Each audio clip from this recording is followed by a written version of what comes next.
Welcome to The Difference Makers, a Paladin Security podcast.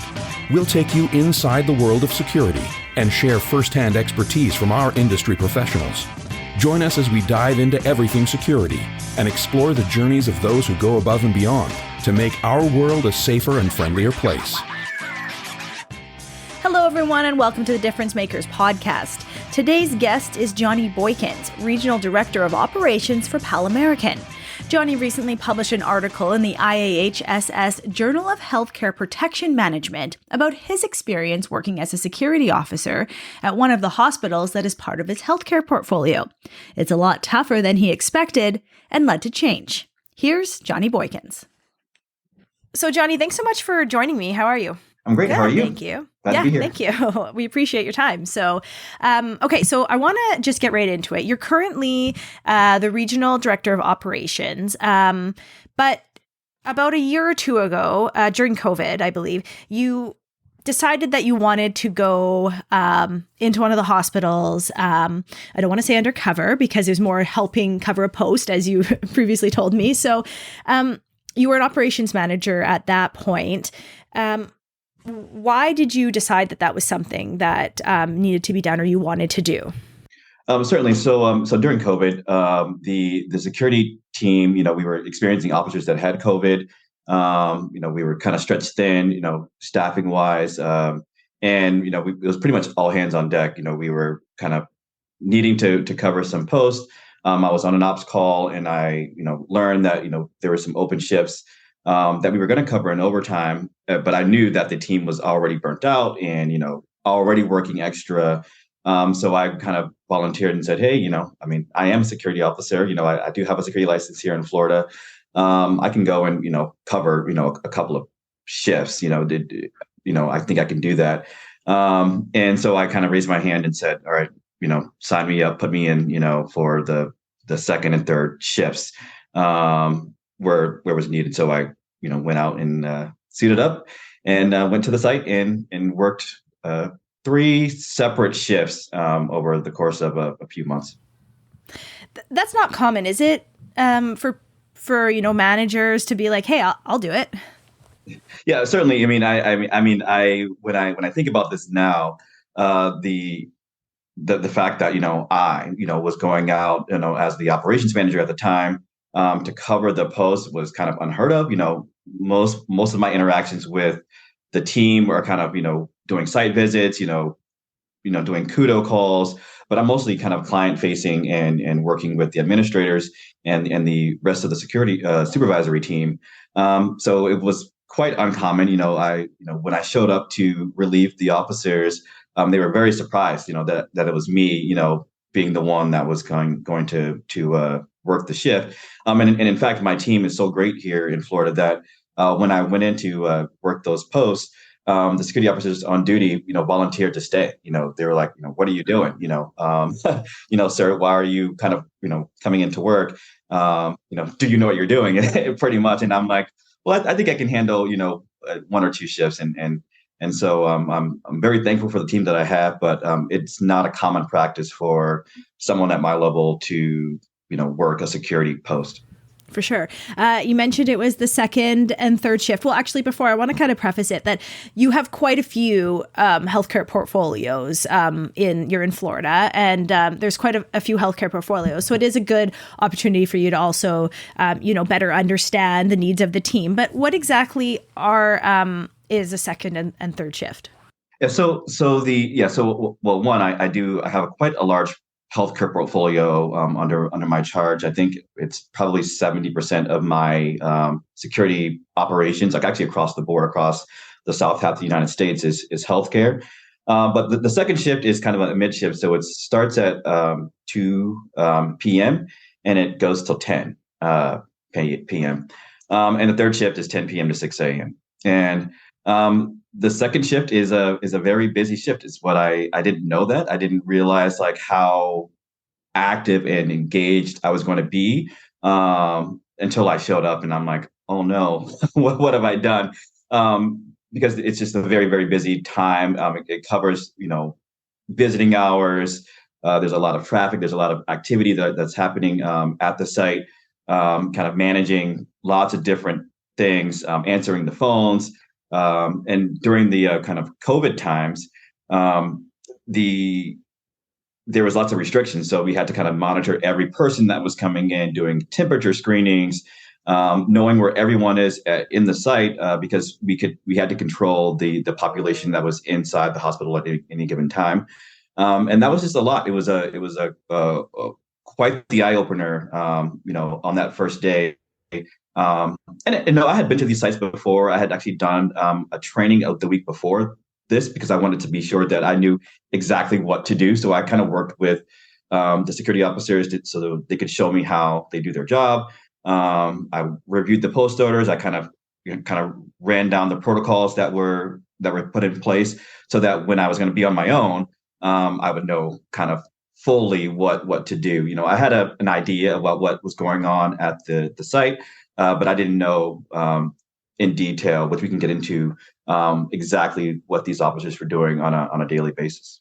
Yeah, so I guess tell me a little bit about that. Like, what were they doing, or are they still doing, and what kind of surprised you, or that you didn't know that was maybe part of their everyday tasks? So the second shift was super busy, and I didn't know that, like, it wasn't possible for some of the expectations that I had, like doing your online training or getting these things accomplished during your shift, or what the client had asked us to do wasn't necessarily possible because they were quite literally managing people coming in to the site, and trying to keep that at a reasonable number, to keep everyone happy. We didn't want to upset the nurses, because if there's too many people on the floor, now we have to kind of deal with that. The public was kind of very volatile and hostile at times, because of the restrictions. They wanted to come in and see their loved ones, and we were saying no. Only one person in this family during this visit is going to be allowed to come in and see their loved one. The security officer was the face of that, and I didn't know that kind of, like, you're pretty much on your own. You were the one out there kind of saying, I'm sorry, Miss Jones, only one of you in your family party can go into the room during this time, and that's it. So that was kind of the first kind of eye-opening experiences, that there's really no kind of gate to kind of protect or insulate the security officers. They were the front line. They had to make a lot of decisions, and have hard conversations with the public, that wasn't effectively communicated by the hospital itself. And so that was one note that I took on that first shift. It was like, all right, I need to work with our clients to, maybe get more signs posted so that we can kind of de-escalate before it becomes a verbal confrontation at the front desk with a security officer and a visitor, or someone that's coming into the hospital. So that was the kind of first step that I learned, is that it was a lot busier, and security was doing a lot of that front-facing work. Mm-hmm. And you touched on the nurses a little bit. So they didn't know that you were an operations manager with PalAmerican. They probably just thought that you were one of the security officers that are working at the hospital. What was that kind of relationship like with the nurses or the doctors or anyone like that? And then did they end up finding out that you were the operations manager for the officers there? For the most part, I think that nurses were glad that we were there. But I wrote about one particular instance in the blog, in the article, where I was kind of challenged by a nurse manager who did not know who I was. And I'll briefly tell you, that story. So this was on a Saturday, and I hadn't worked on a weekend, and it was very, very busy. There was lots of people coming into to visiting hours, and I hear this like loud kind of scream, like, "Hey, security, what are you doing?" And she's like yelling, down the hall, and I'm like, "Oh boy, I've done something to kind of anger this person." So I like get up and I walk over, and so she's just reading me the riot act. She's like, "There's way too many people on the second wing, and what are you doing? Are you incompetent? Basically, you're not doing your job." And I'm like, "Okay, it's okay. We can figure this out." And I said, all right, let me just figure this out. I'll go and talk with the nurses team, and we'll kind of reduce the volume of people that are in here. And I kind of thought about that kind of interaction because it was very, very just negative. Like it was in my face, kind of very degrading. And I'm like, this probably happens a lot. And security officers kind of deal with it. They just, they kind of roll with the punches and they just go with the flow and don't even, communicate that kind of treatment to us, as in leadership. So I said, I'm going to say something, this is, this is a problem. And so after I kind of worked through getting, the visitor volume to a reasonable level, at the end of her shift, I asked, to speak to her. And I said, hey, my name's Johnny. I'm the, operations manager for Florida at the time. So I was in charge of all of it, probably one of the highest paid security officers in the state. And I said, hey, I just want to talk about this exchange that we had earlier today.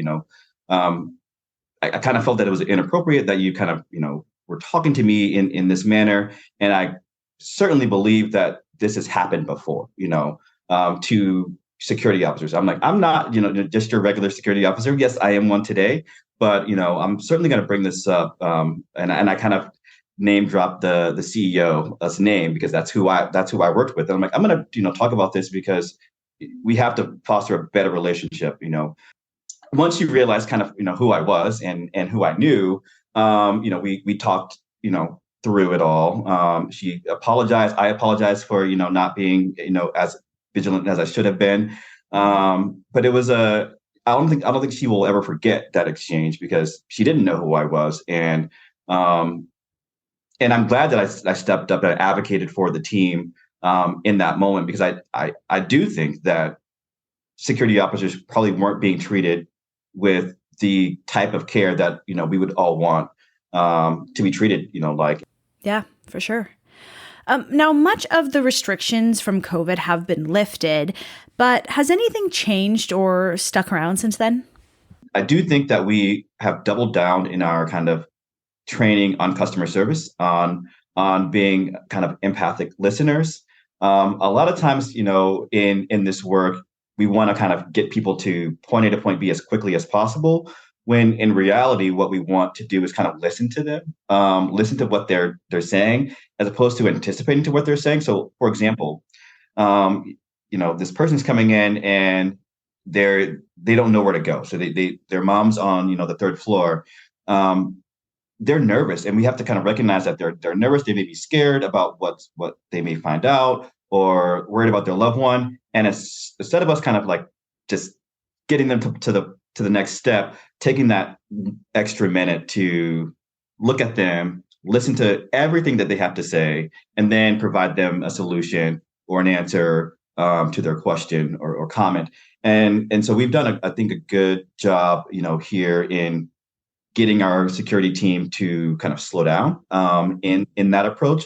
And I think that has made the interactions that used to be negative or hostile a lot less. So we are kind of meeting people where they are, being better listeners than we used to be, and taking that extra moment, which I think is the PalAmerican difference. We really try to lean heavily on that kind of customer service approach, and treating people just with kindness goes a long way. I love that. What else are you proud of, about how your team operates, the knowledge they have, especially after having that experience, on the ground, boots on the ground? Yeah. So one of the things that the biggest lesson that I've learned is that there are clear differences between the shifts. So, our expectations of like kind of what goes on, it's not the same from the first shift to the second shift to the third shift. And we have to kind of approach our kind of management style around, those differences. So, for example, I worked the second shift, and this was during this period we were really trying to implement an LMS kind of training mandate. We wanted to get, all of these courses completed in a certain amount of time, and so I kind of, worked with the team, and I said, hey, let's get all this training done on the job. You're sitting at work. You should be able to complete your online training. And what I learned was that there was not a single moment in the second shift on the two that I worked where I had time during my shift to do the training. It was just not possible. And even, in the last hour where things were calm, I didn't have the capacity, the brainwidth, the willpower to sit down and look at online, LMS courses. And so I had to kind of rethink, how we were approaching that. So what I learned was that we were putting some kind of unnecessary burdens on the security team, that they weren't going to be able to achieve those goals that we were setting because their shift didn't allow them to do that. And so I'm glad that I worked those shifts because it kind of gave me a clear perspective of the mandates that I was setting for the security team, and the expectations that I had. It put them into a clear reality that it's not as simple as kind of logging into your LMS and completing your training. We had to kind of figure out and carve out time for the employees to do that. And I learned that by doing their job. For sure. So you mentioned earlier that it's not something that's common for managers, operations managers, especially, to be kind of just jumping in and taking, covering a shift or two. But do you think it's something that is important for, all leaders to experience, to kind of get to know what their staff is experiencing and see what's working, what's not working, and make any changes necessary? Oh, certainly. I mean, I think, one of the things that I wrote in the IHSS article was that I believe that, every leader should, work all three shifts, on or at least be present enough at the site to fully understand the type of work that is being done, how it's being done, and the key players that are associated with that work. It was very, very eye-opening for me to kind of understand when a security officer is saying, hey, these doctors aren't following the protocols and, they're just bypassing us. I didn't really understand that until it happened to me. I experienced it and I'm like, yep, Dr. X was like, I'm a doctor. I'm going through here it is. And it allowed me to kind of, one, I think, advocate more for the team because I had, firsthand knowledge about what was going on. But two, I think it showcased to my security team officers that I was in the work with them, that I wasn't, too removed from that level of operation, that I was willing to roll up my sleeves just as much as we were asking them to roll up their sleeves and do the work. And I think that brought me some significant goodwill amongst the security team because I was there with them, in the thick of it. And I think that it's important for us to kind of be present, with our team. I always say that, if we're not serving our employees, our mainline security team members well, if we're not getting the small things right and not taking up for them when they are being wronged, we're not going to be able to provide a superior security product that I think, we are capable of delivering. And so I have a strong focus, at least in my leadership style, in paying close attention to what is happening at the site level, at the security officer level, very closely. Yeah, and you mentioned kind of gaining more respect from the officers that are working there. I think it was one of our highest read articles, or one of our highest read blog articles, and maybe one of our highest interacted on social media. People loved reading about it and your experience with it. So I think it was pretty cool to hear about. I did want to ask you. You did mention the IHSS article that was published in their magazine. What are you hoping to share with that information? I wrote this article because I wrote that article on the third shift. I was kind of sitting there and I'm thinking to myself, this is a pretty interesting story, in healthcare. And I have, just in my few days of working, in this environment, I have all of these things that have happened to me, from a code blue to trying to figure out, which button to push to open the ambulance door. I learned a lot as a leader, in that process. What I think resonates with people is that the COVID experience, I think, really pulled the wool back on the essential work that is security. During the pandemic, we all had to step up. We all had to come back to work every day and perform a job when the literal world was shutting down. And I kind of wanted to kind of have a spotlight on that kind of situation. We learned a lot about kind of nurses during the pandemic and doctors and healthcare professionals, but we didn't hear enough, I think, about the other people who are also in the hospital during that same exact period, during performing pretty critical tasks. And one of the things that I think about a lot, that sticks with me about the pandemic, is that when it was really bad, we were meeting with family members, on the outside of the hospital because no one was allowed inside, and telling them, awful things about their loved ones, that they couldn't see in their last moments. It wasn't, hospital officials out there doing that work. It was healthcare security officers who were consoling family members in a parking lot, and watching, this all happen, from their vantage points. And I thought that, by writing the blog post, it could kind of spotlight some of that work that is being done. That was being done by the security team, and my hopes in the IHS article is that people will read it and also kind of step in and get a real view of what their security team is doing each day, so that we can become better advocates for the value that I think security officers, particularly in healthcare, provide to our clients. Yeah, for sure. Would you do it again? Or send someone else to do it again for you? Yeah, so certainly, I think, I am a firm believer in that, we're all in this together.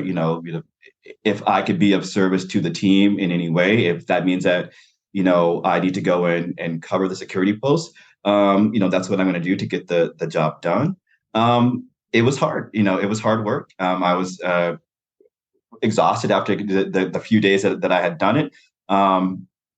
Yeah, certainly I would do it again. If it was presented to me again, I would certainly do it.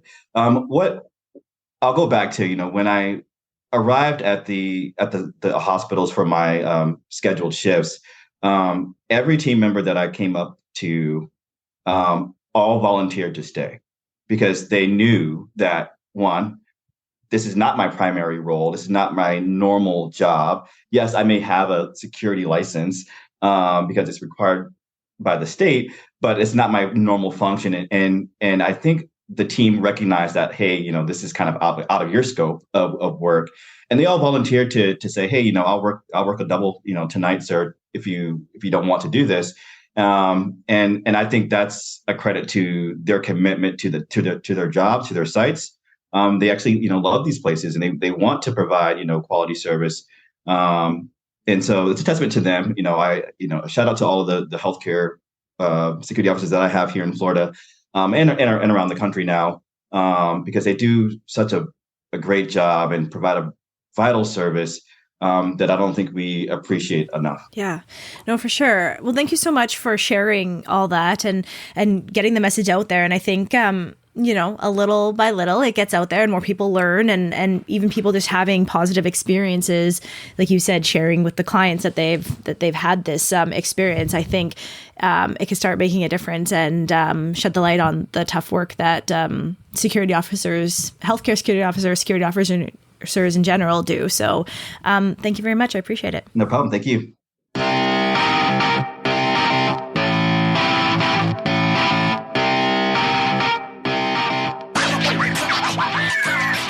Hey, thanks for tuning in with the Difference Makers. If you want to hear more about the ins and outs of the security industry from real professionals, be sure to subscribe, rate, review, and share. Also, check out new episodes on the first Tuesday of every month. Till next time.